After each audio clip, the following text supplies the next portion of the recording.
And we're live here once again at the station of decapitation without your head. I'm Nasty Neal. That would make me terrible, Troy. And we are joined by the returning Jackie Kelly, writer and director of HAG. It's very cool to have you back. Hello. Well, Thank you for and having me. congratulations. Thank you thanks so for much. coming back. Yeah. So for people not aware yet, could you give them an idea of what HAG is about?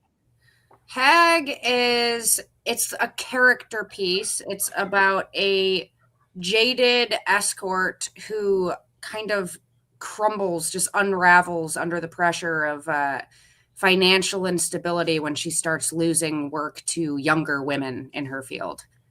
So it's definitely a woman spiraling into insanity film.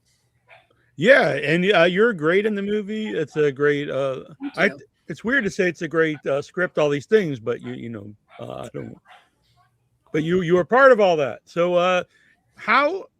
Obviously, when you go to see your movie with people, it's always like I don't want to add extra nerves to you, but the idea that it's so personal to you since you directed it, it's your first directed feature.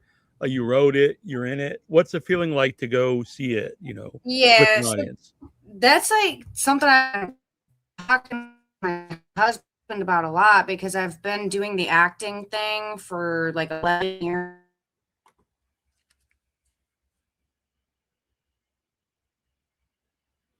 Uh-oh. She froze. Oh. Can you see me and hear me? I can see you. Yeah, you froze up. You blipped out for a few seconds. Yeah. Okay, if it does it again, I'm gonna move somewhere else. All right. I just thought you'd like my clowns. I do like. Love those clowns. Spooky as hell. Let's show everyone these clowns. Yeah. Oh yeah. Now you're talking. They're my children. But anyways, so I've been having this conversation a lot actually because I've been doing the acting thing for a while, and every time a film comes out that I'm in, there is a degree of nerves because everyone says acting is like inherently like vulnerable, right? But man, it feels so much scarier when it's something that like I wrote, directed, and star, and there's just like this whole new level of you feel like you're gonna be exposed, like your insides are showing or something. So yeah, I'm like super nervous, but I'm really, really excited because I've been working on it for over 3 years now. Yeah, and it's like a crazy feeling to be like, wow, next week we premiere it. Yeah, and it's sold out, so that's amazing. That's great too. Yeah. Hysteria Fest, which I've never been to. Have you been to a Hysteria before? I have. So I live in St. Louis, and that's where Hysteria Fest takes place. Okay. And I'm friends with the festival programmer. Or the director programmer. I've done a film with him before because he makes short films. And so I've known Paul Hibbard for about 5 or 6 years now. But he runs a great fest. I try to go every year.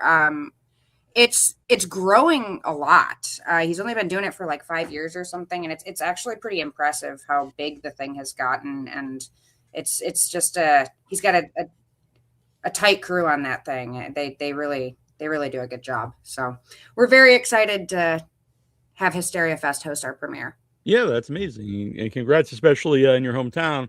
So, how big of a part of have festivals been for you? As an actor and now a filmmaker? I mean, most of the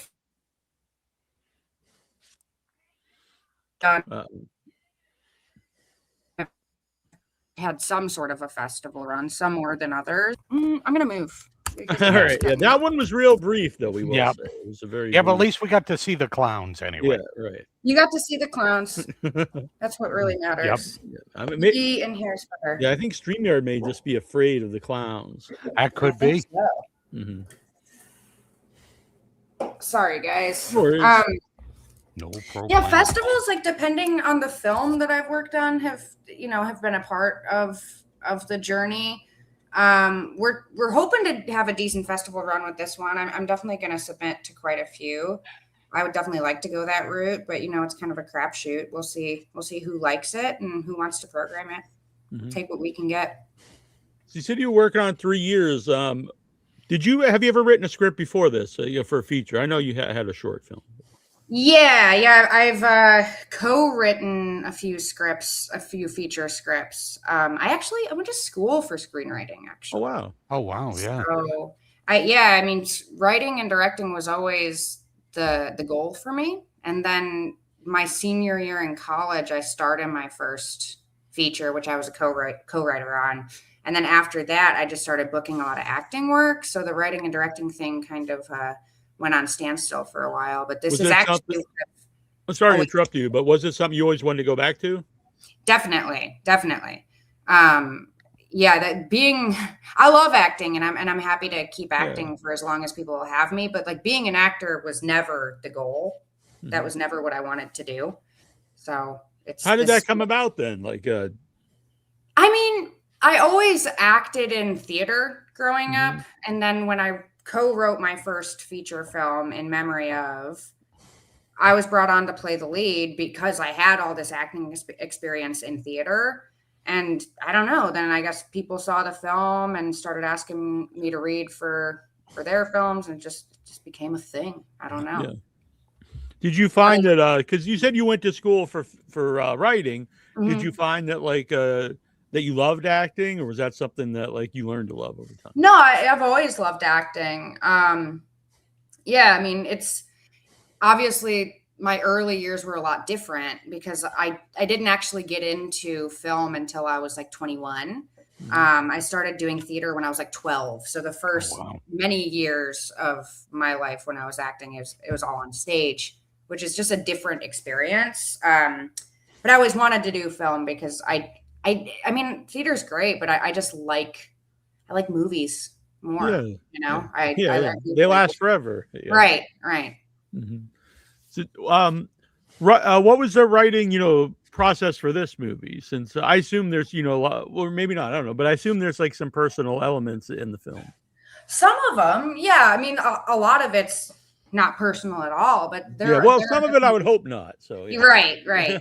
I mean, I knew that I wanted to write a character piece, and I've always really liked. I love women spiraling into insanity films. It's like one of my favorite subgenres. And so the whole fear of aging thing seemed like a good vessel for that story. And it's just I think very topical right now, just because, man, every time I go on social media, it's just the bombardment of you're old, even when you're not old. It's crazy that women are being tricked into thinking that they're old when they're fucking not. So yeah, I mean, it was a cool writing process because it was fueled by a lot of anger that I was feeling. But yeah, I mean, it was about a year that I spent on it. I probably wrote like 9 or 10 drafts of the thing over the course of a year. So that is true, though. You see that a lot because I see women getting attacked in their 30s. You're so old. I'm 58 and I've never had anyone say that to me. Right. It's like, okay. Yeah, it's not right. Yep. Just such a double standard on that. For sure. There was actually a line in the movie I looked up. I was like, is this a real, it was about the pregnancy, the term for it. And I looked up and it was, they're 35 years old. It's a real term. Yeah. It's brutal, right? Like, oh, wow. That's, yeah. Cold-blooded. Yep. So, writing something, what's the difference between that acting as far as like an output for being creative? Is it all creative to you, or is there like an actual difference between writing and acting? As just like a creative outlet. I think writing is the far more gratifying creative outlet because writing is a lot harder for me. Acting, I mean, acting's challenging, of course. But I always felt like acting came a little bit more naturally to me than writing. And also writing's just like such a solitary experience. And when you finally like are able to figure out like the piece of the puzzle or the many pieces of the puzzle that you need to finish the screenplay, it's a really good feeling for me. that I don't get from acting. So I think it's easier on the mind to take on more acting work than writing work. But if I were to like pick, I'd probably pick writing. Mm. Did you know you were going to play the main character, like when you're writing it? Yeah, for sure. Cause that's part of, that was like a big point of the project too, was, and I know it's like actor, writer, director, vanity project, right? Yeah, no, right. Fucking narcissist. But you know, it's like I wanted to write a cool role for myself that like I knew that I could handle, that I could, you know, gain some kind of catharsis from. And these are the types of roles that I like to play.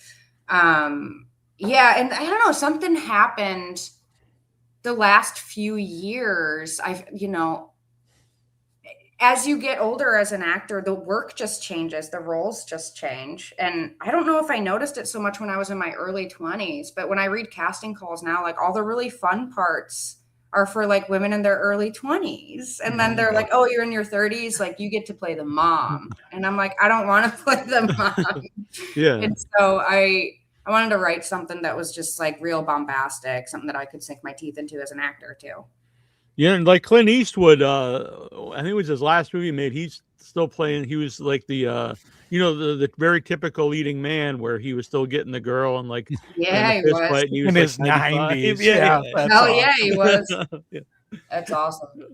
It was interesting though, because that's come up a few times when especially with female directors, is that they want a specific role that they're just not getting anymore, so they write that, you know, which I found that interesting. And also I was wondering, like when I'm watching the movie, if you know you're going to play the character, you know, certain scenes, you don't have to, you know, worry, I'll have to cast someone who's okay with this scene because I know I'm playing it.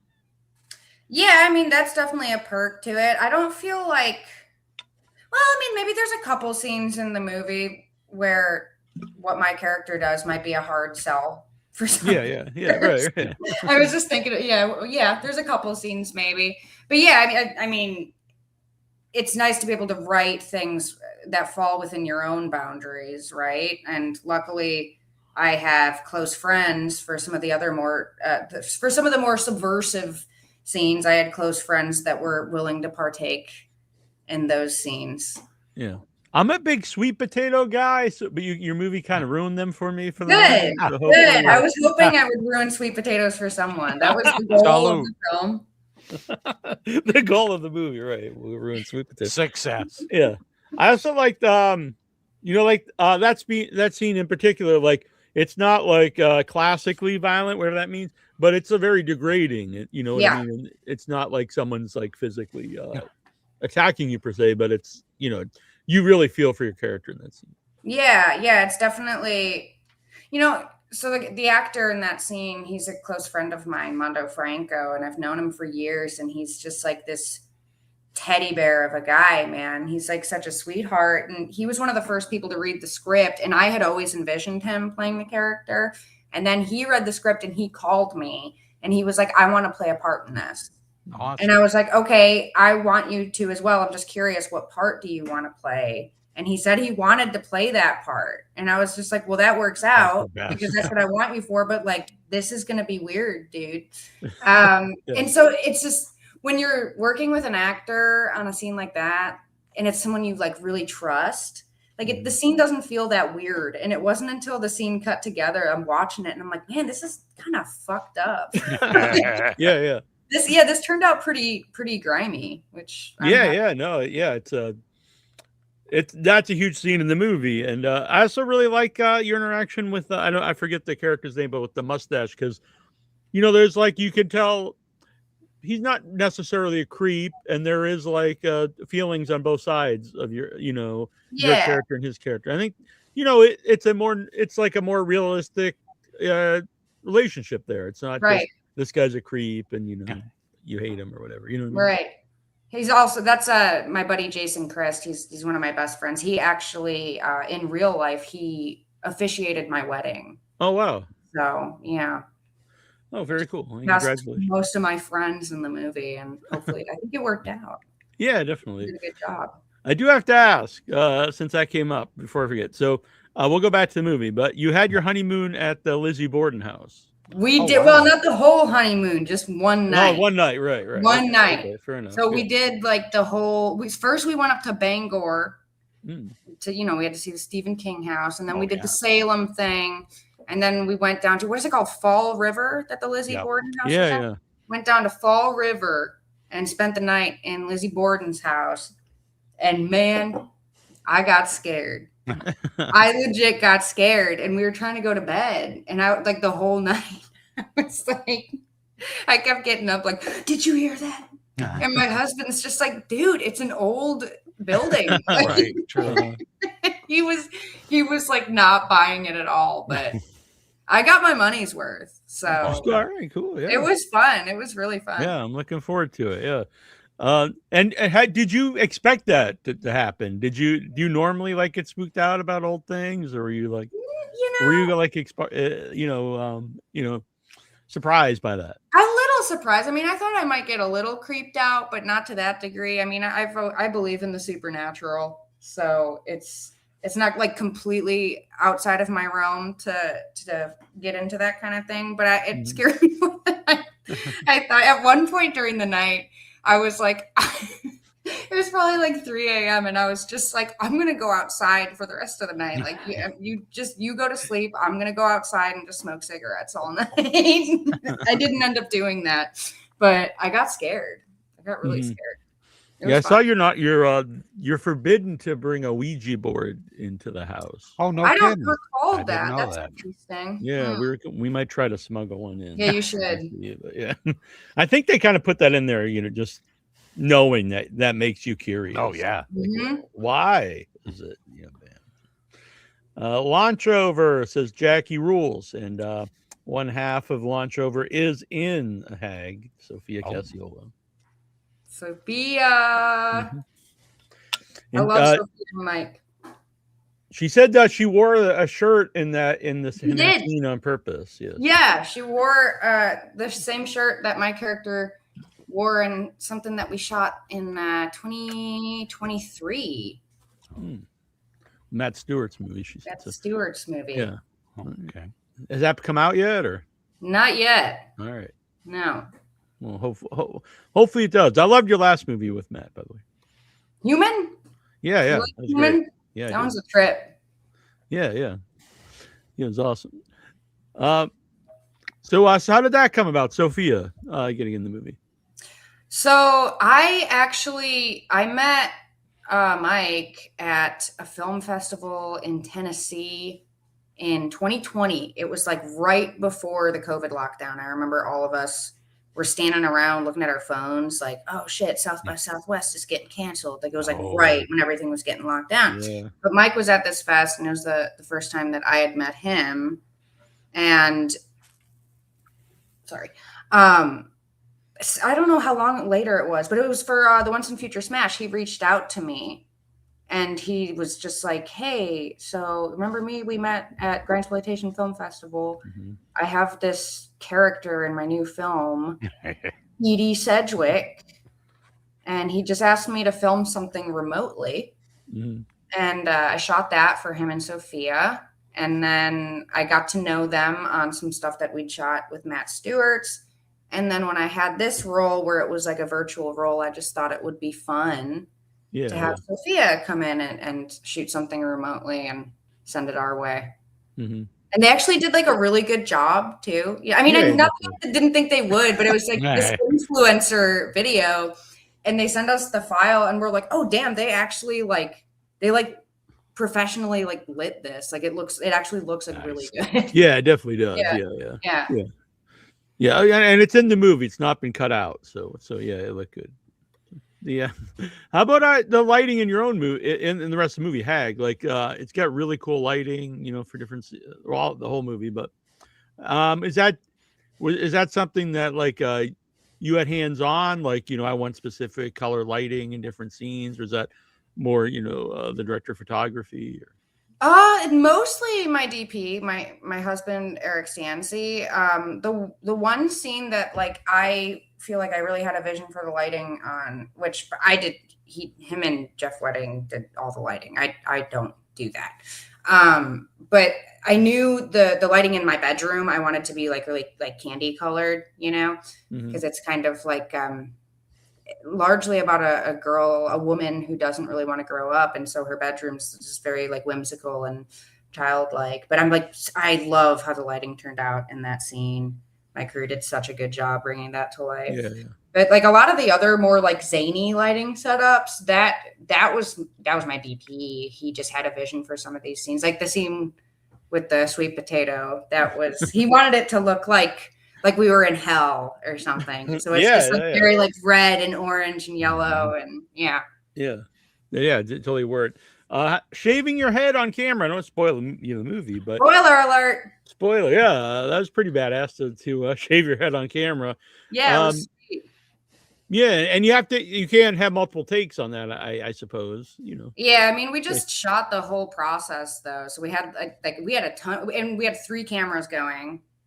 So we had probably like 45 minutes of footage from 3 different angles, so we were squared away. But yeah, I got really nervous right before I did it. I didn't think I'd get that nervous, but it's something I'd always wanted to shave my head, and it just seemed like a movie would be a good excuse to do that. Yeah, if you're gonna do it, like capture it, so then right, it's there forever. Right. I just shaved my head earlier today, but it wasn't as much hair to shave off. Does it feel nice and smooth? It does actually. Yeah, it's a good feeling. I loved it. Like, for weeks when it was like just coming in, like I couldn't just stop rubbing it. It was awesome. Yeah. Was there? Did you actually cut yourself at all? No, I didn't. No, that's fake blood on the head. Yeah. All right. It looked good though, because it looked like I thought maybe something happened. And or maybe you don't want people to know. What's like the thought process with bleeping out people's names throughout the movie? So that serves a handful of purposes.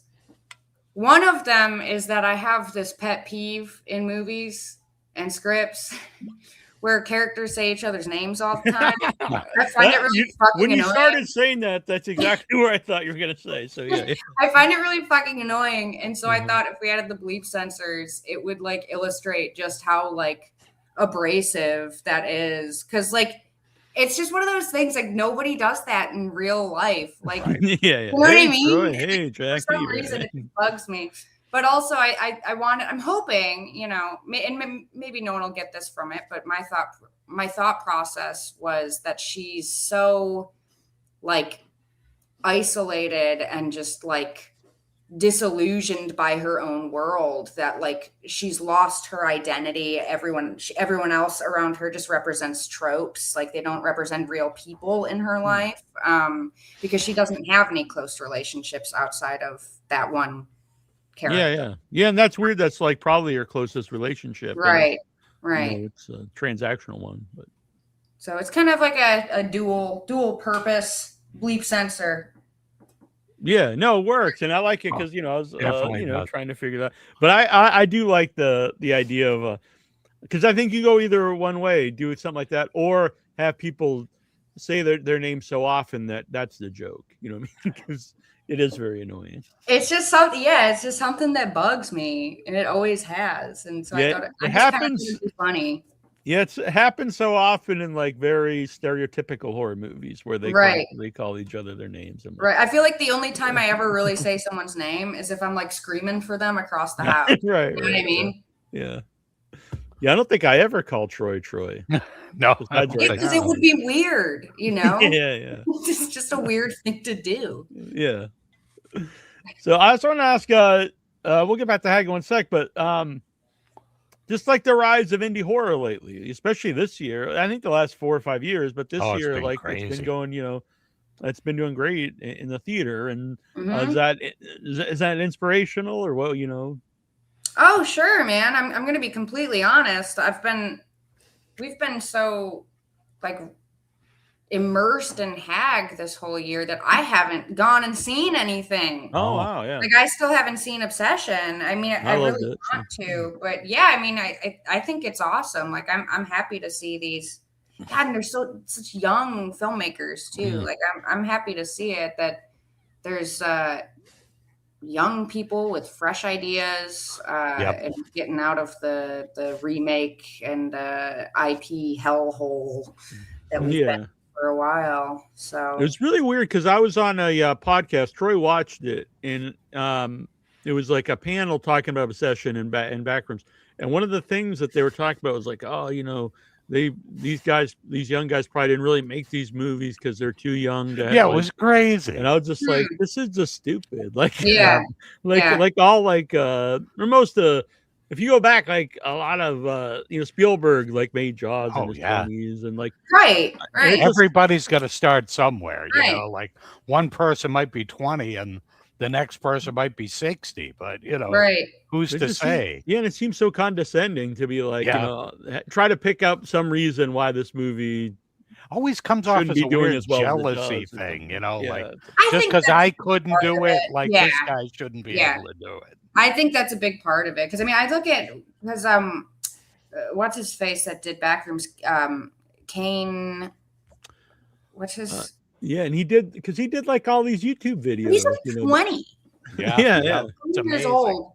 It is amazing, right? Because like I cannot even imagine like having directed like a micro budget feature film at that age. Like I can't imagine like having the maturity to have done that at 20, but he's got like a real budget. I mean, not like a uber mega budget, but he's got a real budget to make this at 20 years old. Like I feel like most people that age would just like absolutely crumble under the pressure. It's like so impressive that he was able to pull that off. But I haven't seen it yet, so I will definitely get around to it. Yeah, but I really like both movies. They're completely different, which is also cool to me, because it's not like, oh, people are going to see just one sort of horror movie.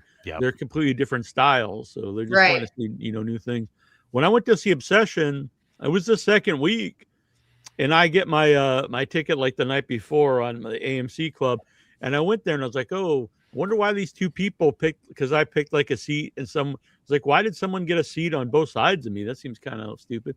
And then I found out because the place was sold out. I was like, I was like, damn, this is, you know, this place is packed. And especially in the second week. That's great to hear. And it was all like normalish people. And you could tell that some of them were very disturbed by the movie, which also added to the movie. That's fun too. Yeah. I can't remember the last time I went to a screening at like an AMC or a Marcus or something like that, and it like every seat was taken. Like I feel like that hardly ever happens anymore. Yeah, no. When I was a kid, like when we went to see Jurassic Park on opening weekend or something, but not for years. Does that? Yeah. If it's like half full, I think, oh wow, this movie's doing well. Right. Yeah, it was nuts. I think when I saw Sinners, but it was in some big giant screen where it was just one screen. You know, it was a IMAX thing, and so that one was packed. But besides that, nothing in here. And so, and Obsession was under $1 million, so that was pretty cool. Yeah, like 750. That's great. Yeah. It's badass. So, would you ever do a sequel? To HAG? HAG, yeah. No, dude. No. I would not do a sequel. I feel like I think that the film runs its course, you know? Like it's such a theme heavy film, and I don't think I need to explore this theme anymore. You know what I mean? Like I feel like it's I'm satisfied. So I would not do a sequel, but would you like to continue to direct? Yes, 100%. But the next time I direct a movie, I am not starring in it. I'm not doing that ever again. Yeah, that sounds like a lot of work. I'm never doing it again. All right, yeah. Well, Arbor Day that we're filming next year, where Michael Epstein's coming out to shoot for us. I wrote it and I'm starring it, so maybe it's a bad idea. Are you directing it too? Yeah. That's the plan. So yeah. Better you than me, Neil. Yeah. Okay. Godspeed, man. Yeah, I mean, you can do it. Like, 100%. I just found the whole. It's a lot, man. Because the thing is, like, it's so hard to be completely immersed in the role you're playing while you're watching your scene partner's performance, and you're trying to in one part of your head you are playing the character, and then in the other part of your head you're thinking about all the notes you need to tell this actor for the next take, and it's really maddening. Very, very maddening. It was a blast. Like I love making HAG. It's like one of the best experiences of my life, for sure. But I have no desire to do that again. It was a lot. And Neal's doubly screwed because I'm his scene partner in a lot of this stuff. So. And Troy can act. No, he'll be fine. Never tried before. Well, the thing is, though, since he's your brother, like you can be a little like meaner to him. You know what I mean? You don't have to, like, I know. Thanks actors, actors, I know this because I am an actor. They're a sensitive breed. And so you have to deliver information to them in a certain way. But when it's your brother, you can just be like, that fucking sucked. Do it better. There's a lot of freedom in that. I'm going to remember this, Troy. See, I know. Jackie told me. I better grow some thick skin by this. Well, honestly, I really thought the movie was great, not just because you're here. So congratulations on it. And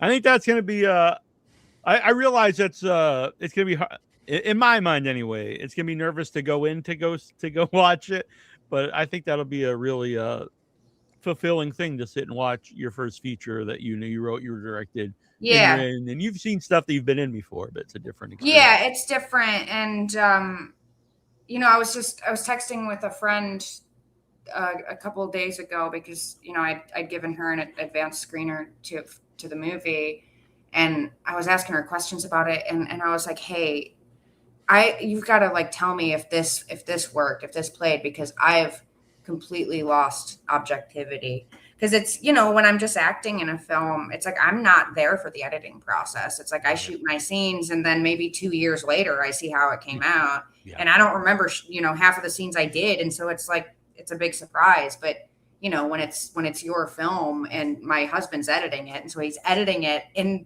the apartment I live in, so it's just like been for the past 2 years, like every day I'm just like seeing this thing, and it gets to the point where you're like, I don't know what this is anymore. Yeah. I hope it works. I don't know if it does, but I did the best job that I could. And I'm hoping that when I get it in front of an audience, I am reinvigorated by the film. When we did Once a Future Smash, and so it was Aaron was doing the actual editing, and then it was me, Michael, and Sophia. We were all take notes. And after, first of all, because I never was a part of that process before, and at first I just thought, like, what is this? We don't have a movie. And Michael was like, no, that's what you think at the beginning. And then, but yeah, you see it so many times in so many cuts after a while, it's hard to see it as a movie. It's like, right. I've seen this like 1,000 times. But you're looking at moments too. Yeah.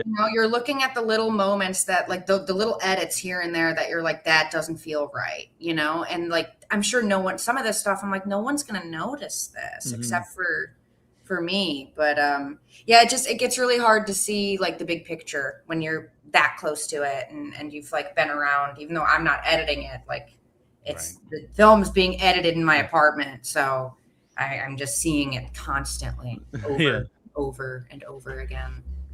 Yeah. I assume you had a lot of input on the actual edits, since like definitely parts of it. I'm so not an editor. Like I think editing is, for me, it's like the hardest part of the process. And I don't know, in my opinion, who you get to edit your film is like one of the most important people that you hire. And I am so damn lucky to have had Eric edit this film, because he's a damn good editor. And this film would not be a fraction of what it is without him. And I think it would be really hard for you to edit, since you are so close to it in in all ways. Like, you might not like, I can't cut this out because I'm like connected to this, and right. It's hard to see it as a movie at that point. I don't know. There were a few scenes where I'm just that completely got removed because I watched it and I'm just like, get rid of it. I never want to see it again. I get it out of here. Yeah.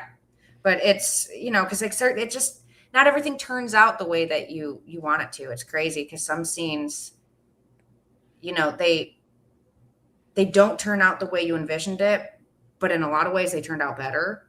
And then, of course, there's the ones that don't quite work. And then there's the ones that turn out exactly how you envisioned it when you wrote it. And that's very, at least for me on HAG, that was like very rare that happened, but it's like very satisfying, the scenes that did turn out that, like the scene in the nightclub.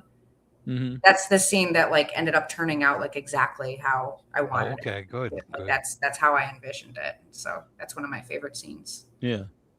So directing itself, because you said you went to the school to write, is like directing something you just pick up a lot while you're on set of other movies? Yeah, I mean, I think you learn a lot seeing people's successes and mistakes. But honestly, I don't know how you can really learn how to direct without just doing it, I directed short films, but it had been a very long time. I don't know. It's hard, and I've only done it once on a feature, so I still have a lot to learn. There's definitely things that I'll take with me into the next one. Like I did this and that didn't work out. But yeah, I don't know. It's like, it's one of those things. I think it's very, like, I don't know how you could take a class and just learn how to direct something, Everyone just has a different way of doing it. And, yeah, I mean, I think years of bopping around on other people's film sets definitely like prepared me for this, just like understand, because I think you've got to really have like a good understanding of like how the entire machine is working, right? Because it is like a film is like it's a machine, there's a bunch of different cogs and like they all serve a purpose. And if you don't know what all the different departments are doing, like I don't know how you could effectively communicate with your team. So I think it definitely helped me, but nothing could really prepare me for especially, my dumbass was like, I'm gonna be in every scene of it. Yeah. Anyway, Tara does apologize. She had to babysit tonight, so for her sister. Sure. So we'll accept that, I suppose, Tara. But, yeah, she gets the pass. Yeah, but she does say you're badass. So. Nice. Thanks, Tara. Yeah. Wish you were here. Yeah. She'll be here next time. So the effects were really cool in the movie too. There's some, I don't want to spoil anything, but there's like some cool gore effects. Had you worked with I believe it's Logan Cole? Had you worked with him before? Logan's my boy. I've done a bunch of stuff with Logan over the last few years. He's a national treasure, man.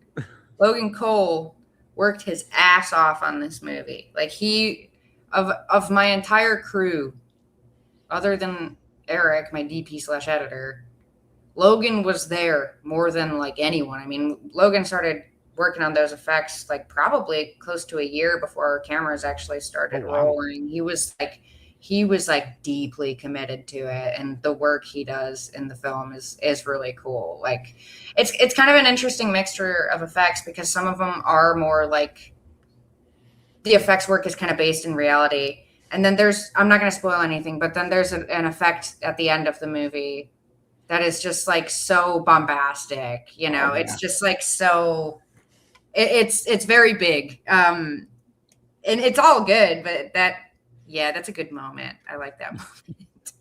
That's fun. Yeah, it's awesome. Yeah. Yeah, he did really great work though. I love working with Logan. He's my favorite effects artist that I've ever worked with in any capacity. He's done more molds of my face and my mouth than anyone. That dude's probably got like 10 casts of my head lying around his apartment somewhere. Yeah, you can mass produce them. We could, yes. Yeah. We'll sell them. Yeah. A Halloween costume one day. The Jackie Kelly collection. Yeah. Yep. So clowns, by the way. So in your other room, there's a lot of clowns. Yeah. What's your deal with clowns? I guess. Is the question. So probably like, I don't know, like 15 years ago or something. My mom gave me this little porcelain clown for Christmas one year that she had found at a flea market.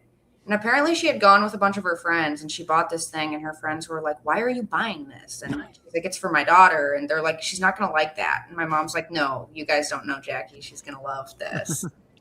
And so she bought me this clown and it just kind of turned into a thing. And then everyone started buying me clowns. And now, I mean, you only saw one part of the room. I think there's close to 100 clowns in there. Wow. There's a lot of clowns. Yeah. I've got a lot. So it's not creepy clowns like a lot of people. No, I don't. Just No, clowns they're in cute general. clowns. Yeah, I don't have any creepy clowns. They're like some people think they're creepy, but they're the nice clowns. You know, they've got like the little plushy bodies and the little. I like that because it's like everyone just thinks of clowns now. It's scary. Horror. Yeah. No, mine aren't horror clowns. They're nice clowns. Oh, good. Yeah, I've joked before that I think a good movie would be it's like a Santa Claus, a clown, and a priest, and no one trusts them because they've all watched horror movies. And it's like the three people you never trust, and they have to actually save the town. They're the only people you should trust. I kind of love that premise, Neil. I like it. It is that's a good movie. You've got something. Right, yeah. We did a clown month on the show last year. We all dressed as clowns. It was pretty. Did you really? Yeah. It was pretty crazy. Yeah, it was my first time doing. You don't have a picture handy, do you, Neil? I don't. Everybody looked pretty badass. We did, yeah. AJ was on there, so Yep. AJ Cutler, he did. Nice. Yeah, we're all clowns. I'll send you a picture after. Yeah, I want to see that. Yeah, it was very fun. And if we do it again, I'll let you know. You can. Yeah, I want the invite. Yeah, you can be on the. I mean, it might be an annual event. I think it was last. I think it should be. So yeah, it's not too far away from now. So I know it's at Hysteria. Do you know where it's going to be? You know, after that, what's your plans with it? I know you said you'd like to do a festival run. Yeah, we have. So I actually haven't started submitting the thing yet. I need to do that as soon as possible. But we do have another festival we're playing at in August. That's a for sure thing. It's called Alternating Currents. It's in Iowa. I've never been to the festival. I admittedly don't know that much about the festival, but the film will be playing there in August. So cool. That should be fun. Yeah. And where can people go to follow you and see where HAG goes? I will be posting about it primarily on my Instagram, which is at actress Jackie Kelly. I'll have all the HAG updates there. Right. Are you ever going to change it to director Jackie Kelly or? Nah. That's too much work. It's like you've already established that this is, it's. Yeah, but every time you get a new hat, you'll have to add a different. No, it's the whole thing is just exhausting. Yeah, and if it's actress, writer, director Jackie Kelly, it's too much. Set designer, whatever else you got going on. Yeah. You know? Well, and the thing is, when you're doing indie stuff too, it's like we're all wearing a million hats, so it seems like really redundant to be like, I'm an actress, writer, director, producer, wardrobe. Well, duh, you're making indie stuff, so you're doing a lot of shit. You're Neil Breen in it. We're all Neil Breen in it. I also want to say, I do like that horror. I think the horror genre does a better job than most genres. There's a lot of veteran actresses that continue to work in movies. Mm-hmm. So I think that's Barbara Crampton, all kinds of people. Oh, so right. I think it's ahead of the curve there. Oh, definitely, for sure. It is definitely a genre where you can. Even at the indie level, people can really make a name for themselves in a way that actors in other genres can't. The audience, the fan base just is different. Well, congratulations! That's a big deal awesome. to write a movie, to direct it, and to actually have it out. Sometimes people make stuff and it never actually materializes, even for a shot. You know what I mean? Right. So well, thank you. I appreciate that. And I hope you have a great time at the festival. Oh, yeah. We will. I'm excited. I'm really excited. Nervous, but excited. Right. All right. And you're welcome back anytime. We'll do clown stuff. Cool. All right, hell yeah. We'll let you know. Yeah. All right. We have a verbal contract. So. All right, I'm holding. All right, and remember this spot in your house. There's no freezing. It was the. Oh yeah, you found the secret spot. This is the spot. Unfortunately, just you got to move some clown stuff over here, maybe. I'll do that for the next one. All right, fair enough. All right, thank you. All right, bye, thank guys. You so much. Good luck. Yeah. Thanks. Whoops. Jackie Kelly. That was great. I'm going to start calling her Jackie too, and then bleep it out. Maybe I don't know.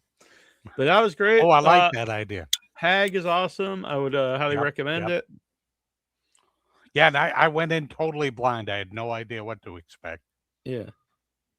Exactly. All right. So Tara's not here tonight, but she will be back next week. Jackie Kelly was great. Thank you guys. We got a lot of folks here in chat. We've got a ton of trailers that people send in. I love the trailers. That's always so much fun. Yeah, so I sent out on the social medias a request. Oh, and tons of folks sent trailers in. So let's grab nice. Boys. Damn, there's 16 trailers. I don't know. Will we have time to watch all 16? We'll see. Well, as long as they're not like those trailers that show you like 95% of the movie. That's very true. Very true. All right. So first up, I'm curious about this one by my boy John Devlin. He's a weird guy. Ooh. So this is Toe Tags. The Last Taboo is under our O. Let's get to the beginning here.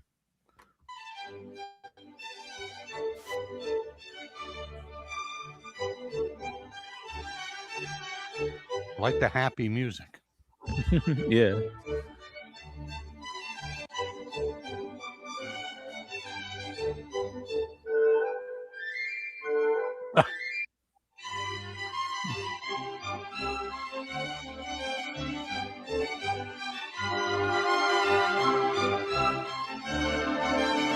Oh, former guest on the show too. Oh.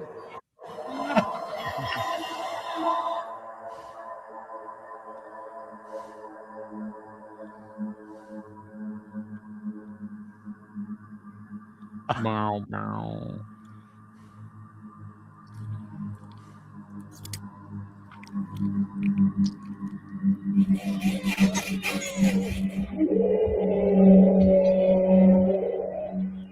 I kind of love all the different styles in this. Yeah.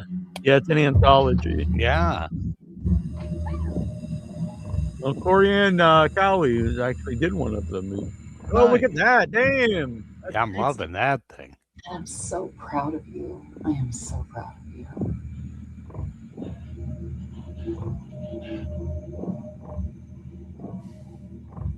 I will become the star I was born to be. Whoa. There's John Devlin. Toe Tags. All right. I'm in. All right. I'm down. He's not down. Toes. We saw a toe scene in HAG. No spoilers. Your chauffeur has arrived. Oh, this is the She's chauffeur. here. Pick up for Audrey? You don't look like a Tara. Tara's my wife. Tara's make some in extra this. money. I think we'll wait for another ride. What are you doing, man? Honey, Don't be a pussy, bro. What's the worst that can happen? we'll wait for another ride. Not a Never serial say killer, that. are you? No. Thank you all for coming to my special boy's birthday party. It's time to sing happy birthday. Please help us.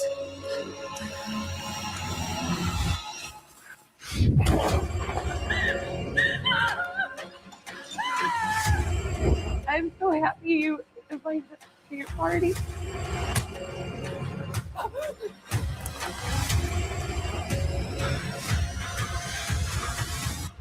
Y'all ready to play some party games?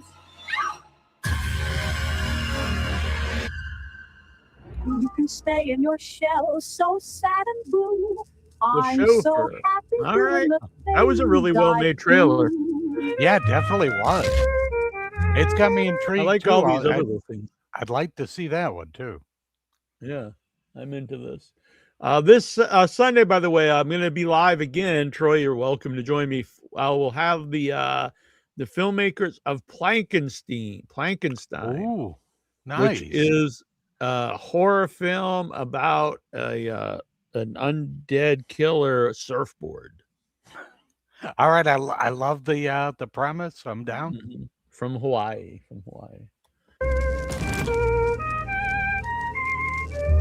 Time for cake.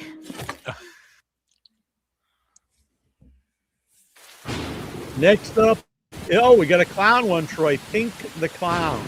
Ooh.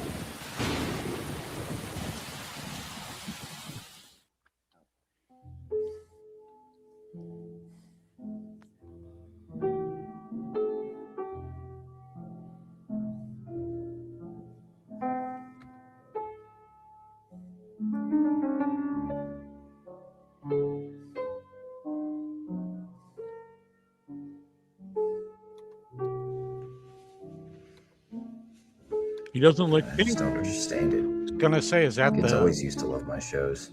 The shtick that he doesn't? He isn't pink, and he's got a pink nose. Maybe the times really have changed. Kids don't know what comedy is anymore. The art is lost. Maybe my sister was right. Maybe I should just hang up my nose. That was a good line. Yeah. Don't spray me with seltzer and melt me, Jamie. Pink the Clown. All right. I kind of like the fact they just gave us a little snippet there. Are you serious? Yeah, they didn't give us too much of that one. Yeah. This is WGHC, which I assume is an acronym for something much longer. A radio station, you think? Something like that? You were applying to be a DJ at a Southern gospel radio station. This job is going to kill me. Benny, this is the station owner's son, Jack Lowe Jr. So you work out?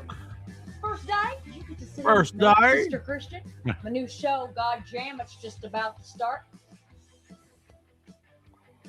Oh, hey, man. They said your name was Fresh Meat. Just kidding, man. They said your name was Benny. But I got to build up a demo reel. I'm going to have to bring the funk. Zany Morning Zoo Bands. Hello, thank you for calling WJHC AM. I'm very worried about Y2K. You're right. Why are you worried about Y2K? Because I'm afraid of what's going to happen after Christ returns. The end is near. Oh. The makers of The Hike. I don't think I saw The Hike. Me neither. There's just one question. What would Jesus do? AM, WJHC AM. All right. What would Jesus do? AM. All right. Damn. Okay. I'm into it. Yep. BigFunkyProductions.com. Go check them out. Next up. Serial killer on the loose. Oh. I really needed the work, and I love house sitting. Got ourselves severed. This one has a really good retro Stay look. out there a little bit more towards West Mountain. People are dying. There's a man trying to kill me. People are dying.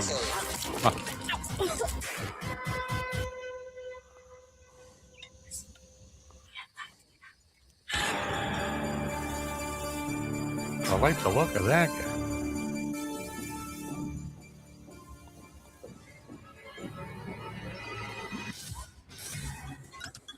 Farmhouse.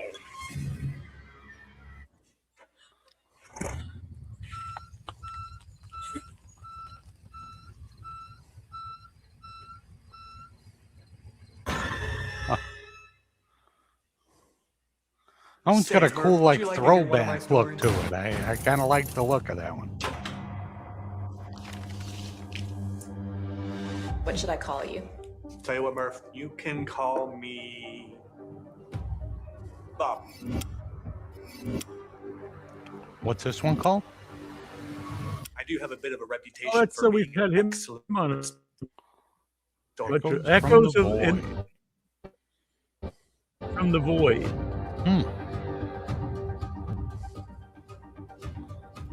Considers busting down the door with their soon. I am particularly proud of my work. Hear me now. You're not the first, and you won't be the last. How did you? So real. We've had him on the show several times. The guy there. Why are you doing this to me? Oh, That guy really? There. And just sharing a few campfire stories. Oh, okay. Yeah, Yep. You're right. I feel bad. He used to have a mohawk, and he looked like Michael Epstein. I have been around longer than you can possibly comprehend. Echoes from the void. All right. I'm down with it. Should we watch more or save him for next time? Totally up to you, Chief. I'm good either way. All right, we'll watch a couple more here. I always dig the trailers. I always have a good time with them. Me too. This is Barbatchian. I like the title. Barbatchian. Yeah, that's very hard to say. Coming soon. Meet Chester there. Just an average guy in an average flat. But his life is about to change forever at the hands of.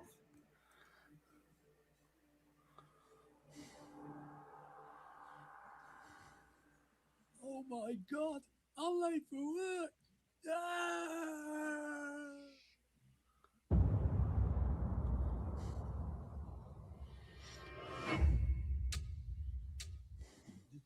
The taps keep going off by saves.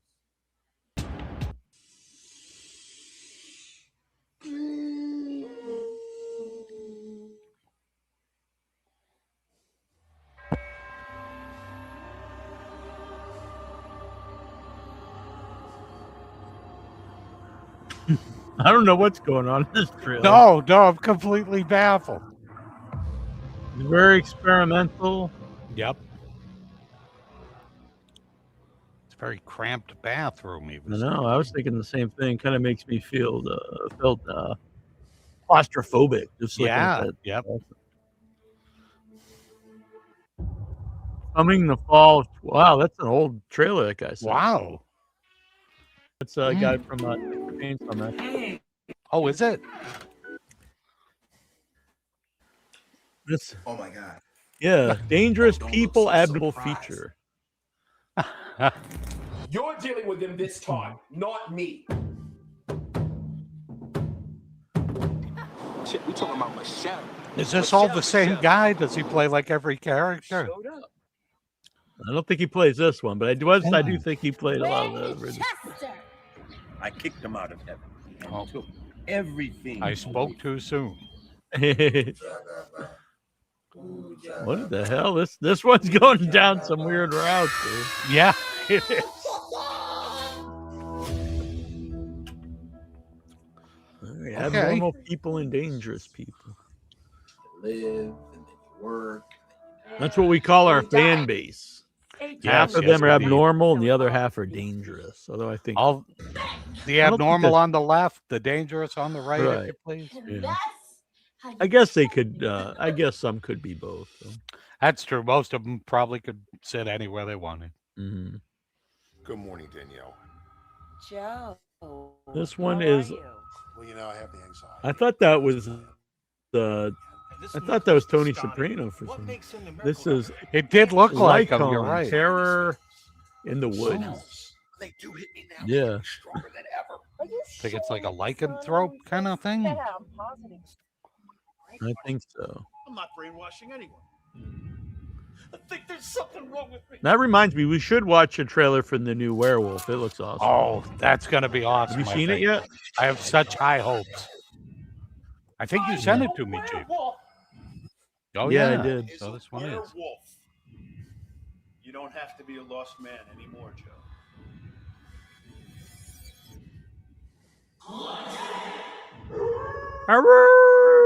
Okay. You know me, I'm a sucker for a werewolf flick. Me too. It's a Scott Hand film. Thank you, Scott, for sending that. This is Reverb. Reverb. Hello, Miles.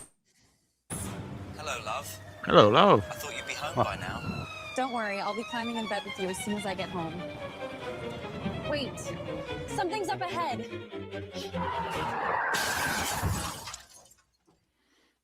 She might not be home yet. For saving all our voicemails. That's cute. In a weird stalker way.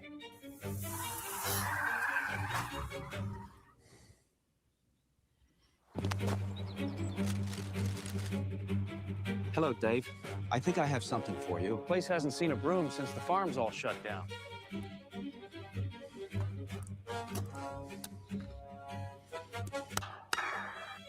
Looks like one of the sets from Peaky Blinders right there. Yeah, Did you yeah. hear that? Grief doesn't just go away, Miles. Sometimes it shifts. Are you still This is a having very dreams? peculiar look. I love the heat. It does. I hate to say it looks like it's AI. Some of it. Yeah. Yeah, some of the characters are. Or they like too, really enhance perfect the looking. Yeah. Yeah. Either AI or they really enhance the. They put up like we've ever seen. I'm listening now. Didn't expect to find Maybe they anybody in created all these My people in a niece lab. died giving those horrible No, I men think it's. I'm pretty exactly sure what it's they AI. deserved. It might be. This was supposed to be a one-day thing. Because like the mouths don't quite match up with the dialogue either. Yeah, and the dogs. Yeah, it's AI Yeah. movie. Oh, that's think so we're weird. gonna Destroy skip the the rest nest. of this. Yep. We'll let it finish, Reverb. All right. I don't know. I'm not completely anti AI, but I don't know. If you make your whole movie AI, I'm not too into it. Yep. Yeah, because I was thinking that when the woman was in the car, and I'm like, wow, her voice doesn't match up with her mouth at all. Like, I wonder if it's dubbed or something. But I think Yeah, you're it right. had I this think really weird look. It's like, AI going on. Yeah, sometimes if I enhance like a bad photo so it's a little clearer, it'll do like it'll give it that look too. But, you Okay. wouldn't do that the whole video. So I think I'm pretty sure it's just all AI. Slasher Phase 3. An ancient slayer from beyond the Mexican border. Now, is this an actual third movie of this, or did they just call it that? No, this is the first one. Just, they just called it 3. Oh, damn, I like that. Yeah, I like the groovy knife too. Mhm.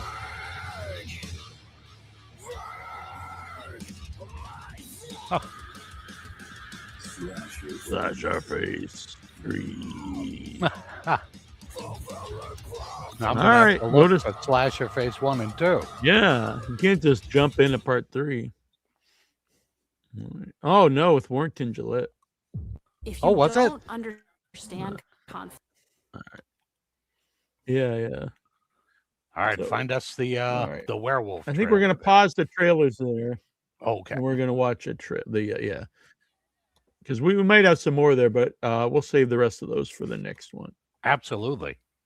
That was a good pairing. We caught like some I definitely want to see. Yeah. So we're gonna check out Werewolf. And it's got Defoe, so Yeah, I was very excited. Willem Dafoe is back. He's in a lot of this guy's movies, Eggers movies. yeah.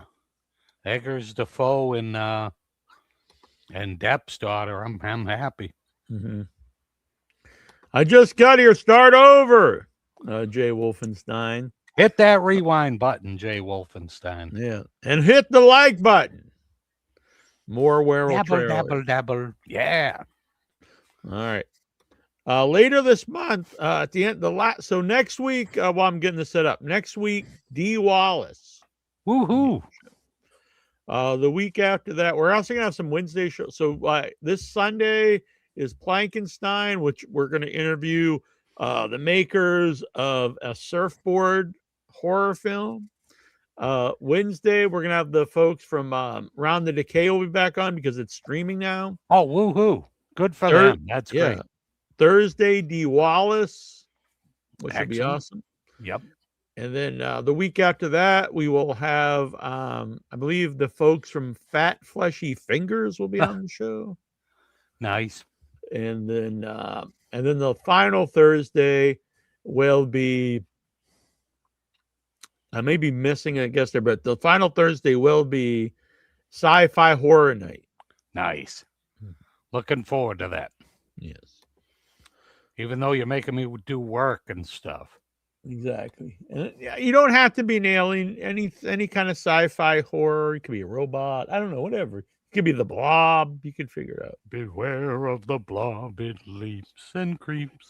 All right. All right, here we go. Werewolf. From Robert Eggers. Look at that. He looks cool. Even though I'm not always big on his movies, I always get excited. Yeah, I don't know if I've seen a movie by this guy that I haven't loved. You like The Lighthouse? I didn't see it. You had warned me about it, so a lot of people love it, so you might like it. I love The Northman, though. Oh, yeah. Not dread the darkness. Embrace it. Yeah, this looks wild. This looks badass. Very grimy, gritty.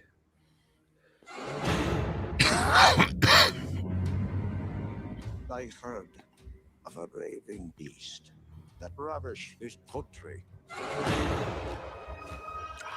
It's the second time it said director of Nosferatu. From his cursedness. That's It's so good they had to say it twice.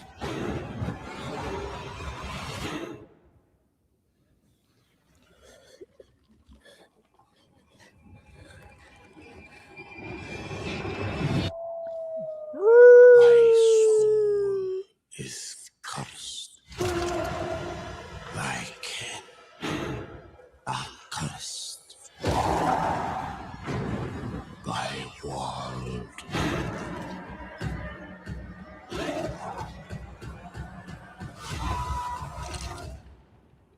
Is cursed.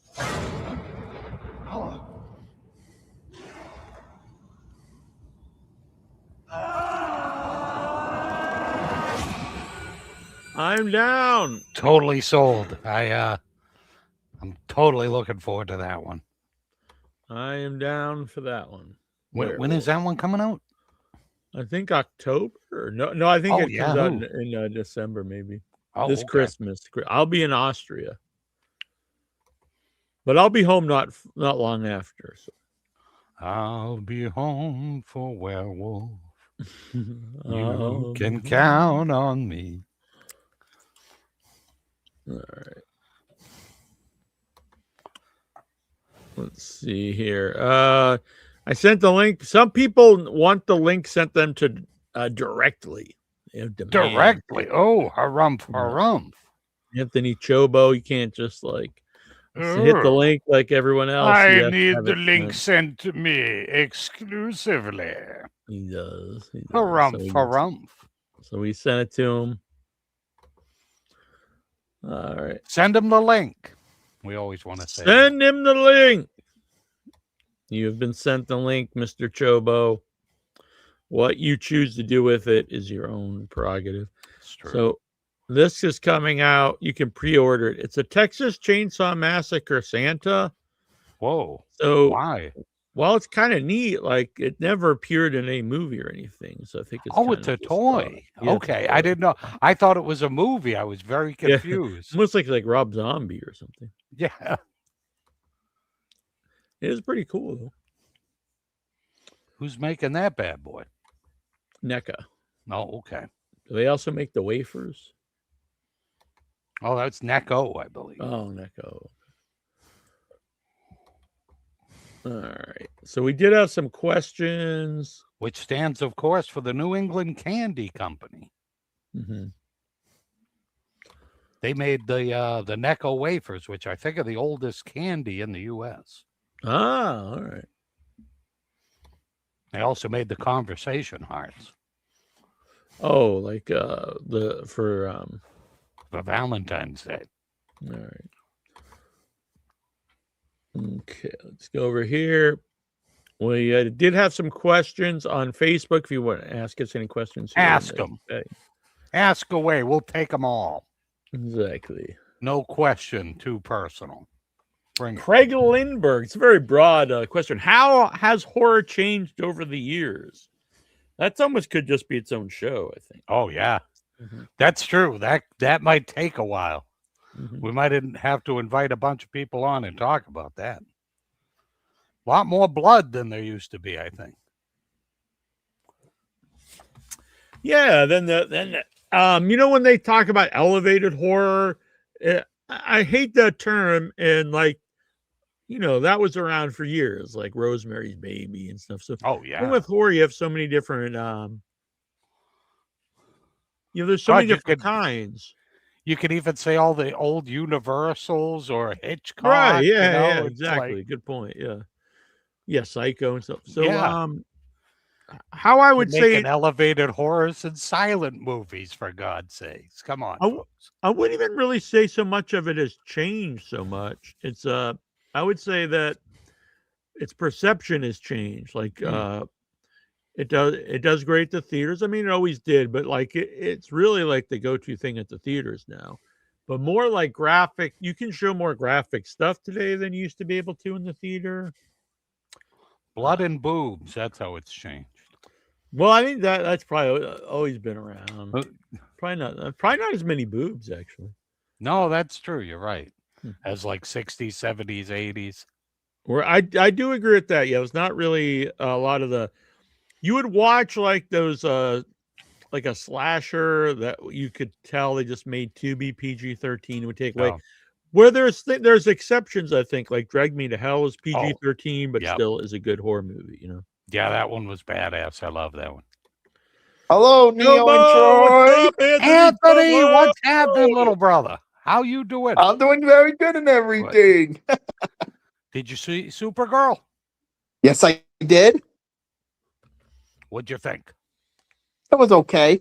That's what I thought. That's kind of how we thought. Like, we liked Lobo, we liked Supergirl, but we thought the villain I almost got the Supergirl cup. I almost got it, but I said wait till Spider-Man. It's too bad because I really wanted to love Supergirl because like all these people were hating it before they even saw it, and they were like, "Oh, this girl, oh man." Herself. Then I watch it and it's just not that great. But not because of that. I actually thought I hope Man of Tomorrow will be better. My main thing was the villain is completely uninteresting. Yeah, I hope Man of Tomorrow will be better. Oh, I think it will be. Mm-hmm.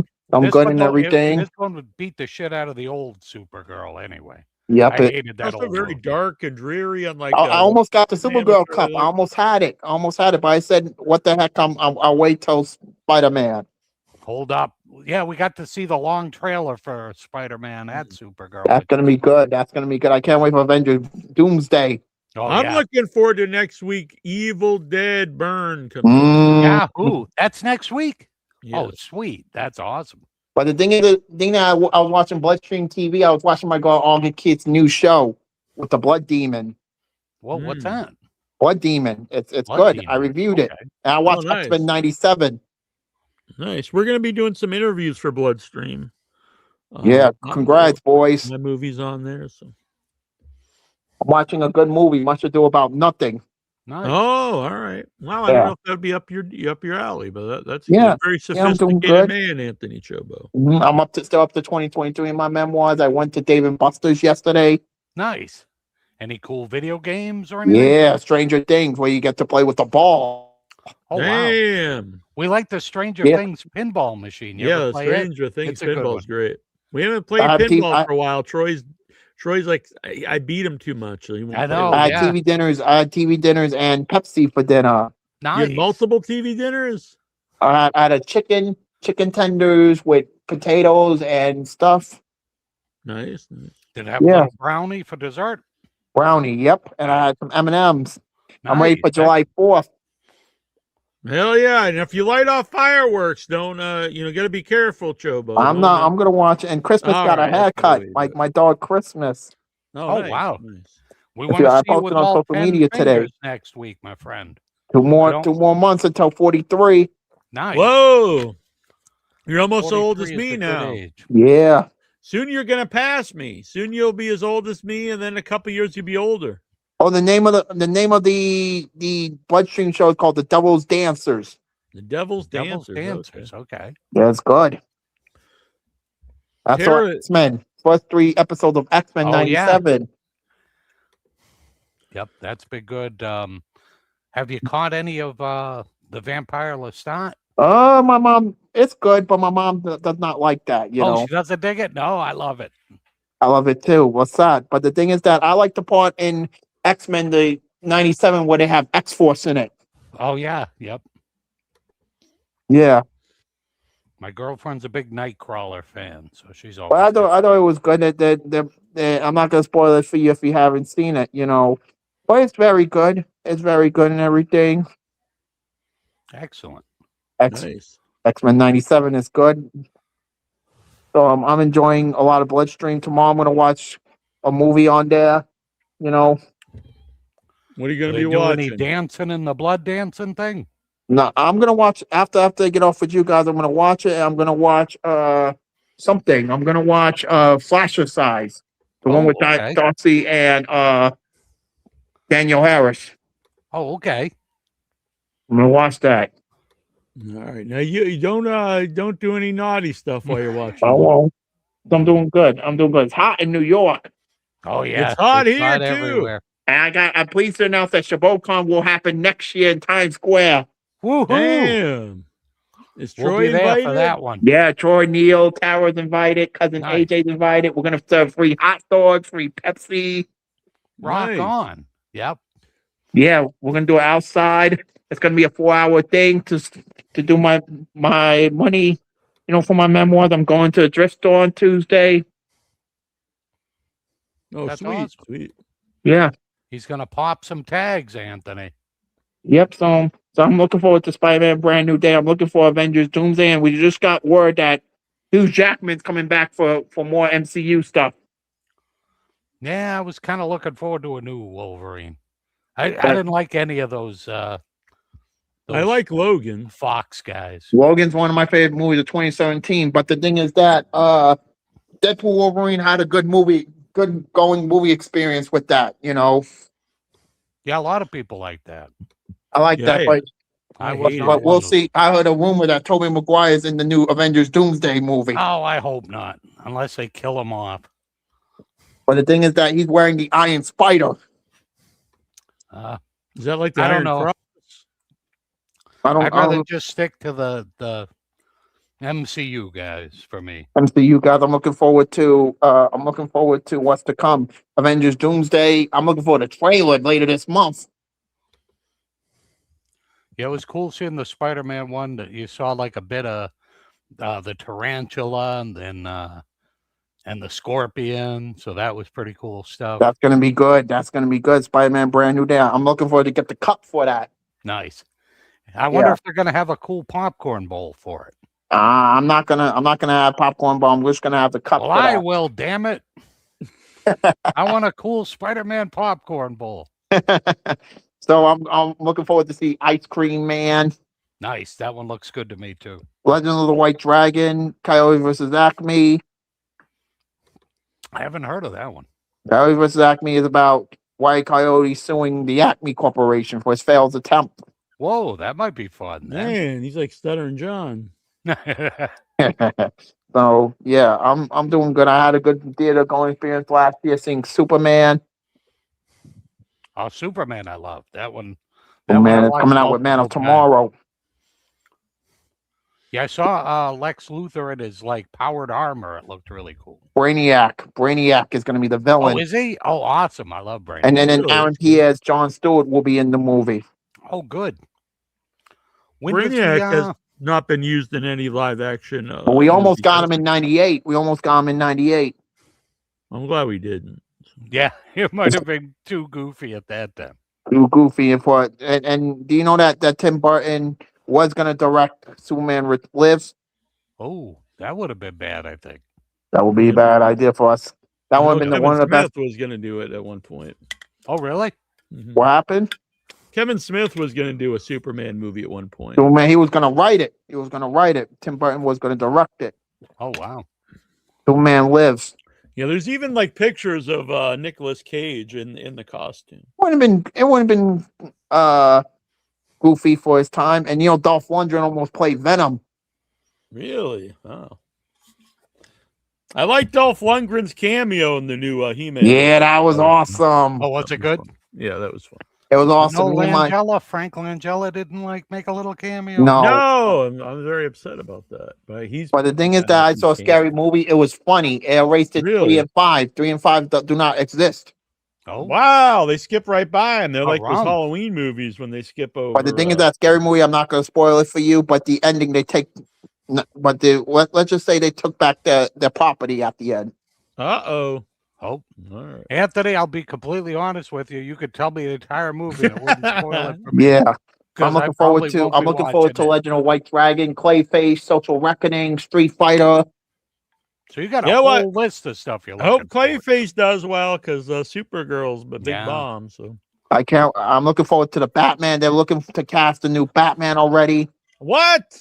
I wonder why, because I thought the other guy John did Campion really was hinting at that, How many Batmans can they have? The new one was great.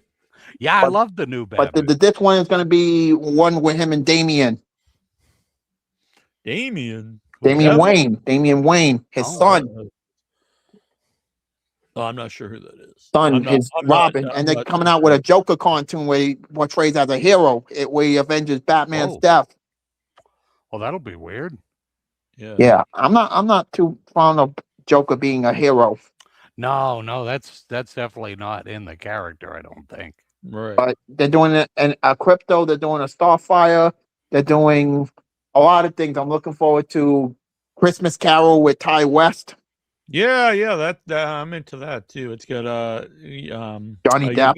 Johnny Depp is playing Scrooge. I was watching him in 21. That's awesome. He's going to be Ebenezer Scrooge. I'm a huge Scrooge fan. I'm a huge Christmas Carol fan. But the thing is that my mom almost met Dexter Morgan. My mom almost met Dexter Morgan yesterday. Oh, wow. Season 2. Next time. Yeah. And my girl Kristen Ritter's back for Dexter Resurrection Season 2. All right, sounds good, Anthony. All right, go follow Anthony Chobo. Thank you. You still do thumbs up, thumbs down? I don't know. He'll never tell. He will not tell. Speaking of dance, though, the first thing that our own Tara Hutchison ever filmed was the Devil's Dance Party. Here is a clip. And it should play right now when I said that. Here is a clip.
Don't show the final boss that. Yeah, he'll freak out. Yep. What's up, Ludo? Hey, that's a good how you workout, doing? actually. I was, yeah. We just got to watch that every time. Yeah. That was pretty wild. Luddite, what's cooking? Oh, burning bridges or pretending I like the smell. You burn those bridges, boy. Yeah. How you been? Good. Everything is groovy. Good. I hate it when only some things are groovy. And then you have to decide which things do and which things don't. Yeah. So, what do you think about Werewolf? Are you into it, Robert Eggers? I love werewolves. Somebody said they're gonna replace vampires. I was like, no. Maybe. Yeah. They won't be replacing vampires, but Yeah. I do like them. Yeah. There's room for all the classic monsters. Zombies, I think. werewolves. Yeah. Mummies. There's not too many mummies out there. Even the need new more mummy mummies. had no mummy in it. Maybe Eggers. Maybe that'll be his next one because he's got Maybe. He's got witches. He's got Yeah, that would be a good one. Yeah, that would be a good one because he could maybe do something good. What about do? It's been like 10 years since the last big vampire craze. but we had Nosferatu by him like last year. Right. Yeah, we had a mustache Nosferatu last year. Fucking No, but amazing. I mean like a craze, right? A proper vampires. Twilight doesn't count. Oh, okay. Yeah, that's true. We need like a big swarm of vampire movies to. Yeah, a craze, phenomenon. Phenomenon. Well, Jason Minton wants to know who may be coming back. Actually, the Headless Critic may after a long after a years, sabbatical. Yeah, he may be returning here to Without Your Head as a critic. Oh, maybe even here on the. Everybody's a critic, or else. Bam! We're gonna knock him out. Did you say he had a question? He did have a question. Will the world end when Neal goes to Austria for a month? Wow, it would be weird if we stopped existing and then only Austria existed. It's true. Yeah, then it'll be like, Neal was the smart one. He got the fuck out. Well, I will be live streaming from Austria throughout the whole month. That is part of the deal. And we're all part of some Neal dream. They want me to live stream and show the diverse artists of Vienna. Nice. So That's that'd be awesome. cool. From what I understand, it pretty much the same weather as we are here. It gets cold, but it doesn't get insanely cold, normally. So a little bit of snow and not too much. So I'm looking forward to it. No, it'll be a good time, I think. Xander Frazier wants to know. He says, I can't wait to tune in. Hell yeah. That's what we like to do here. Rookie of the year. Tune in, chill out, and drop something. And drop the soap. All right. We'll go with that. I like it. Ramzi Abed says, who is the head of the Headless Crew? I think that would be the nasty one. Yeah, I'm not like an egomaniac, but the buck stops here. You all must bow and kiss the ring. Oh, that won't be happening. I meant my cock ring. No. I think there hasn't been a show without you, so yeah, I think that you kind of win by default. Like I've been in the majority of shows, but I have missed some. True. I found this as a turkey. And you're the man with the quill, so that put you on top. That's what I was just thinking. Because I tried to put it in my hat, but it keeps falling out. Maybe I will make it. I need a little ink pot. You can. Oh yeah. So that's how you do it. You don't really need to do anything else, huh? You just can sign. I can get you a little nib for the end. Turkey. Don't you ever call me that again. So this Sunday we will be live once again with Plankenstein. Is it Plankenstein or Plankenstein? I would go Plankenstein. I like it because it reminds me of Ed, Ed, and Eddie, where one of their friends, his best friend, was a plank called Plank. You just make that up. Oh, it's one of the great staples of the Cartoon Network. Like they used to have like some of my favorite stuff on there. Is it still? Do they still like do new stuff?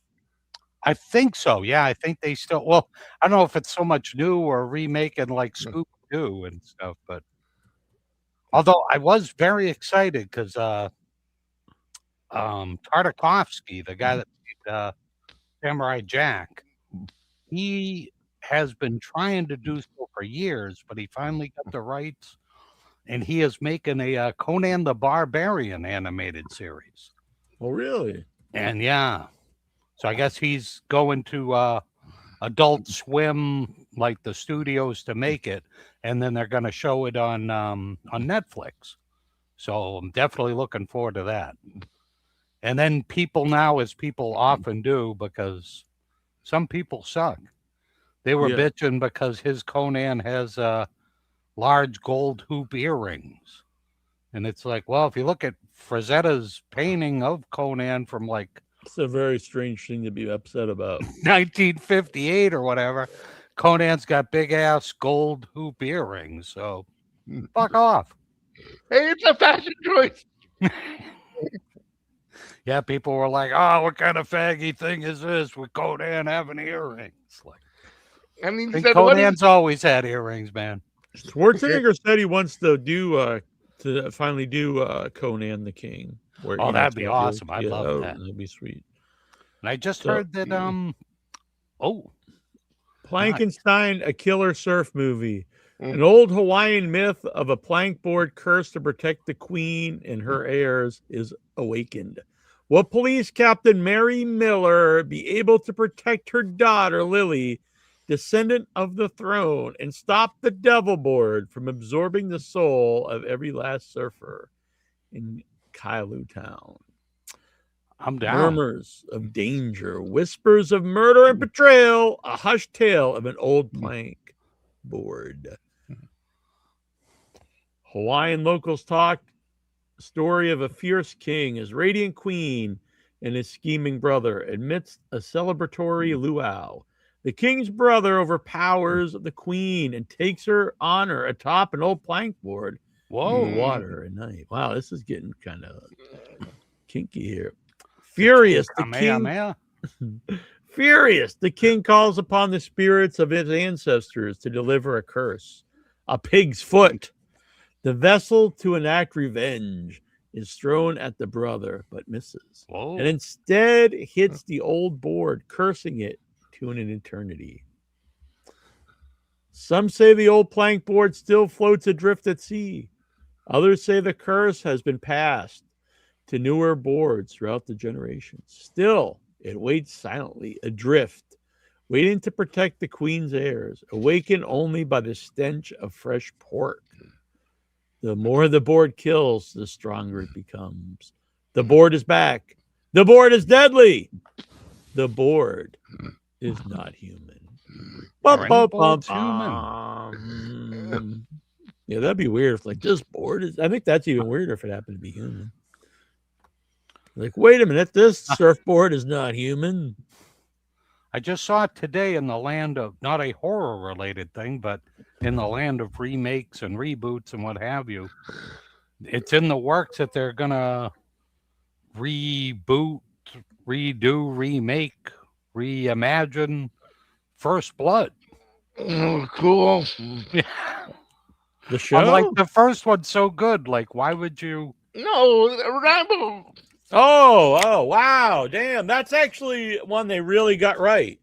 Yeah. Because the book is, I read the book, not that long ago, and it's amazing, obviously. And the book is really accurate. Like there's some stuff, just like anything, there's more to the book. Oh, yeah. But I don't really think there's a point because it's not going to, people are going to reject it because it's not Stallone. Right. They just think Stallone is Rambo. So I don't really see the point in doing that. And the guy that they picked looks like he's 25, and like, I don't know, that just kind of like, even if you set the movie back, in whenever the first one had come out. I think it would be set with he's a Desert Storm guy or whatever. Oh, maybe that's what they're gonna do. Yeah. But I mean, you'd think like the guy would have to be at least around 40, like to be in whatever war and be all messed up and like, then once he gets out and tries to get along in the world and he can't. Don't take this the wrong way, but you guys have a lot of wars.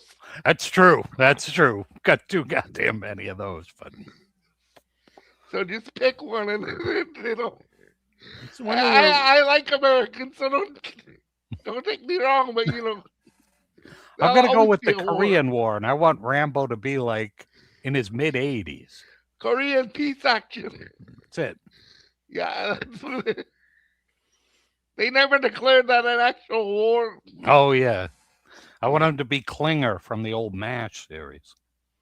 I bet he's worn a dress before. If they go by the book, though, because I looked it up, because I read the book, and he was like a young guy in the book, because the book came out in '72, so. Oh, okay. So it was like actively when the Vietnam. Oh, so the movie didn't come out for another 10 years or whatever. Yeah, that's it. So when I would really recommend actually listening to the audiobook, not only for the book's great, but there's also a lot of backstory on Audible, and well, maybe I listened on Libby, but whatever. And they tried making the movie for like 10 or 15 years. Oh, okay. Wow. With all different people, like all the big guys. Steve McQueen was going to play him at one point. Just like all Robert Redford, I think, was going to play him at one point.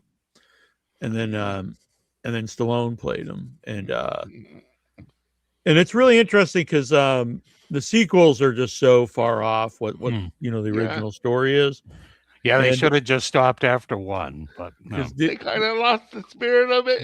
Yeah, the first book used to be read in colleges and schools and stuff because it was about PTSD. And then after the second one comes out, like there was like, well, we don't want people reading this stupid ass book. Just think it was like novelization. Oh yeah. Where it's kind of like John Rambo meets the Dukes of Hazzard when he's got like the explosive arrows and stuff. The third one, he joins the Taliban. The third movie. Like I don't think I made it that far. I think I ended with 2. So and then in the original novel, not to spoil, but Rambo dies. John Rambo gets killed, and then in the contract that the author had, he had the rights to any novelizations of sequels. Oh, okay. Because that was the thing back then. They would do novelizations of pretty much everything, all big movies. And he didn't really think anything of it. It was just part of the contract. And then when they started making the second one, he had the first go at, and he didn't want someone else like writing about his character he created. But at the same time, like his character's dead, so he was like trying to figure out what to do. And then some author, I don't know who. I think it might have been the guy from used to be in Sci-Fi Buzz. You like Harlan Ellison? I think it might have been Harlan Ellison. Really? Told them That's to awesome. just ignore it. Just don't even mention that he was dead. I like that. That's you can't, always like, good advice. Yeah, he's like, don't fake his death or bring him back from the dead. Just don't even mention it. And so that's what he did. He just, in the next book, he's just alive. See, that's one of my favorite things from like Cumberbatch's Sherlock.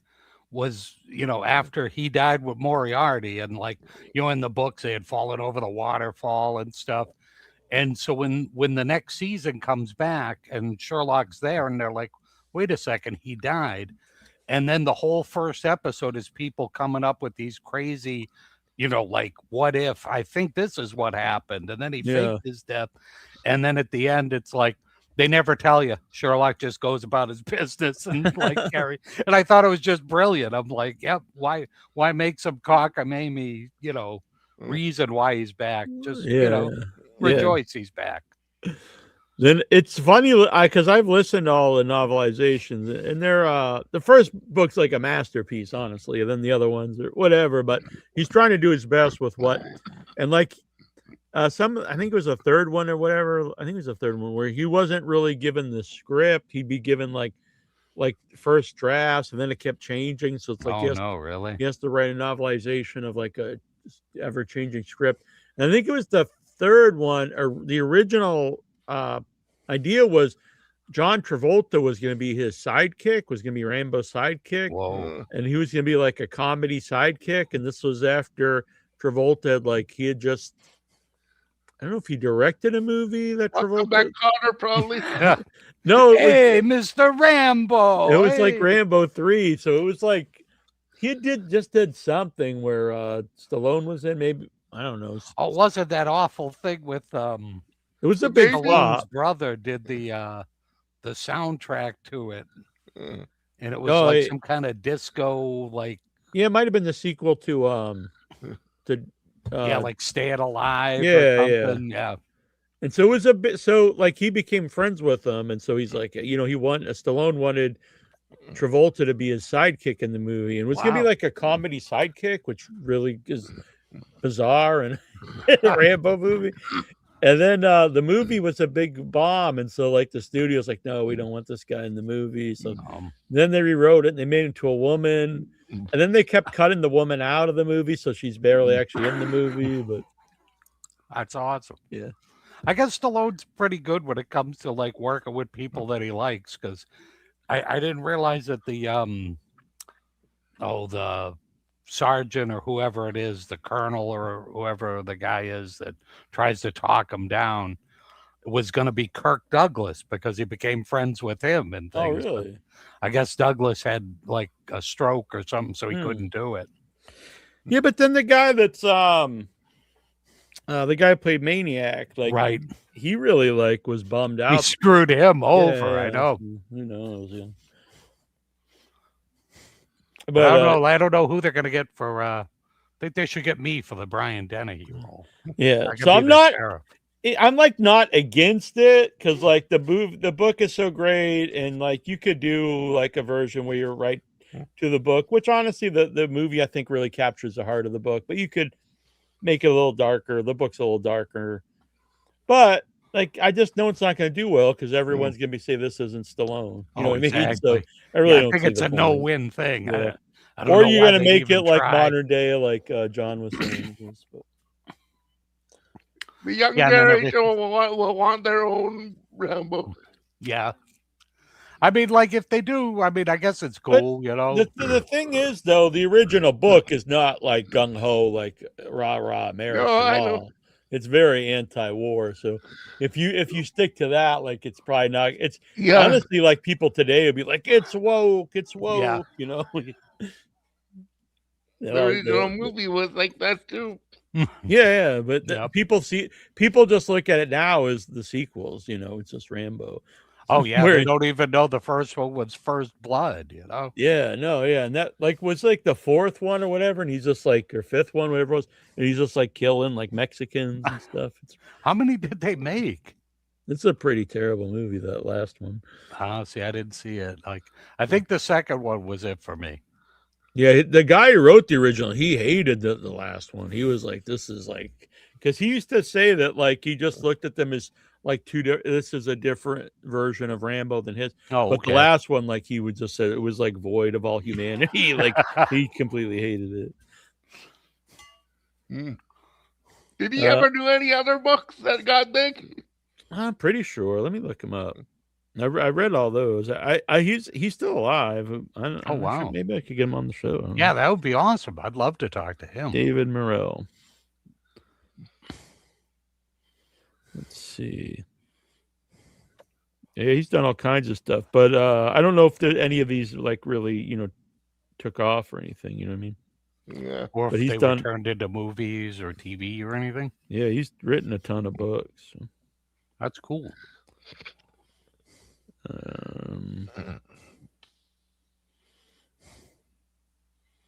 Yeah, here's his website. Yeah, he's got some new books out. The Master of the High Action Thriller, David Morrell.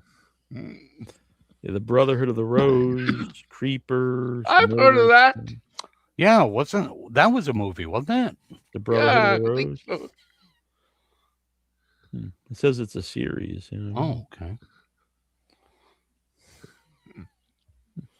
You have to look more into it, but he's a cool guy because after I started reading the Rambo books, I really started to look into him, and he's done lots of interviews over the decades about Rambo. But It'd be cool to get Nasty Neal. Mm-hmm. Send him the link. Aha! Dave Morrell, you're getting the link, buddy. I bet you give the link to all the boys. And he's Canadian. He's Canadian, John. If Neil was here, I'd slap him and then tell him, send the link. Take the link. We Canadians don't take the link, fella. Yeah. Not on the first date.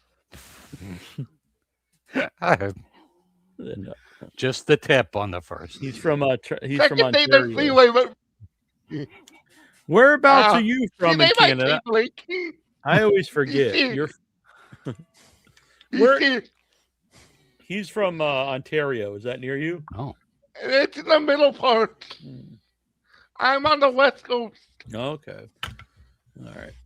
You're in the you don't eat the poutine. When people say Canada has a drug problem, they mean my city. They mean you personally? No, but I'm from the area that they do. We're talking to the Walter White of Canada. I was just thinking that. Yep. All right, Heisenberg. You can tell us. I wish. I shaved my head today. It's looking pretty good. I would have been doing other things than him. I have different preferences when I used to do drugs. I used to do drugs. I still do, but I used to too. Okay, Mitch. You wanted to be the more sort of comedy. I guess he's unfortunately succeeded. Was he around the same age too when he died? No, I think he's a little bit older. Oh, was he? You don't get the big money in comedy. Whoa. So your hands don't quite match there, Nasty Neal. You need a little hand with something? Oh. Yeah, this is a little. This was sent from the movie Booger, which was a cool movie, by the way. Booger from Dark Sky Film. It's actually a cute little keepsake, though. I dig it. Yeah. You can have many uses for a tiny hand. Exactly. It's what I used to. That would be no. I can't say that. I was just say it's what I used to, but that would indicate like I've got a very small penis. I think that was a bumper sticker on Epstein Island. I use this great big giant. I use big. Then you feel like a giant, though. Yeah, that's a good. Yeah, but now then it sounds like you're some kind of pervert. You got like a child's hand on my penis. So. I'm gonna cut that out of the show. Yeah. If you ever run for president, I think if anyone's ever listened to any old In Your Head episodes, it's probably over anyway. Yeah, you're screwed. We're pretty much all screwed, though. Although, look at where we're at, so you can never say that. Yeah, it's tame in comparison. You mention it. So. That's very true. All right, so next week, D Walls, you know what you got to do because there's all right. There's a lot of people coming to the show. I've recorded a bunch of interviews this week, so you don't know when they're going to pop up. We're going to pop up live. Eyes open. Also, me and Sunflower Dragon are going to be returning this weekend for Dabbleverse Anonymous episode 2. I really had a good time listening to the first one. I did too. I tried a good time being on it, and possibly episode 3. We might do 2 this weekend. Ooh. We're also she's gonna be part of the Without Your Head world here because we're also gonna do some streaming from haunted places, and we're also going to start learning tarot cards, and we are gonna film our lessons on here on Without Your Head. Learn your lesson. Mm-hmm. I know there's like a lot of different decks, right? I'll show you how many decks. Bam! One big one? Yeah, I don't know. Right I know nothing about them, so we will learn as we go on. She bought a deck of tarot cards. I have a few different ones here. I want the deck of many things. I think they're usually the Rider Strong deck or something. She bought one that's got sunflowers on it, I believe. Nice. It's all pretty. I have a Milo Manara deck. Whoa, Troy's naughty time. Yep. I think I've got a Universal Monster deck here. Nice. Nothing wrong with that. Oh, yeah, I've seen that. That looked awesome. Yeah. All right, you crazy bastards. Does that mean hit the like button, subscribe. So anytime we go live, you'll get a notification if you hit that little bell icon. Become a member. Help support the channel. Starts only $3 a month. If you join the $10 tier, you become a producer and you'll get IMDb credit like our boys Bubba, Bobby Loves You, Werewolf of Sicily. We appreciate that. And there is now a new sponsor tier for $20 a month, and you can get a logo here on the show. I dig it. So do it up. Or you can email me withoutyourhead@gmail.com if you're interested in getting a sponsor banner up on the main website and whatnot. I'm not I don't want to start using whatnot. That's our boy Clearwater Chad's. Until next time. I won't even say next week, because until next time, you never know when might we're going to pop be an up. hour from now. You never know. It's a mystery. Be prepared, because we were just around yesterday, so you never know what the hell's going to happen. Me and Troy are going out tomorrow. I don't think we'll live stream, but we will be out tomorrow. And next week, actually, Troy, I'm going to be in Boston. I don't know the exact date yet. And I will be having an in-person meeting with Lockie, who is going to be helping out creating monsters and collaborating with Troy on effects for Arbor Day. Nice. Very exciting. It'll be my first time meeting him in person. We're going to have coffee and talk about monsters. Sounds good to me, Chief. That sounds like fun. So until then, this is Nasty Neal. Terrible Troy. Lunar Supreme. Out there in the world is Tara Hutchison and Cousin AJ, who I thought was going to return tonight, but he did not. But he will be back, and if not, we're going to smack his ass around. We'll hunt him down. We'll find you. He will be here for Arbor Day. So won't Tara. So won't Sunflower Dragon. So won't a lot of cool folks. Michael Epstein. And this is Without Your Head.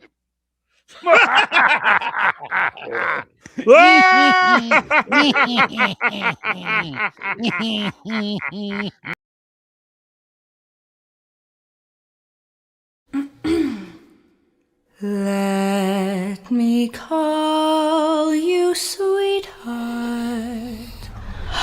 I'm in love with you. Why can't you just be proud of me? Proud of you? For what? Let me hear you. You said nothing weird. It's not weird. That you love me too. Keep the love light glowing. No wonder you ate down. Don't tell me to fucking calm down. I so true. Let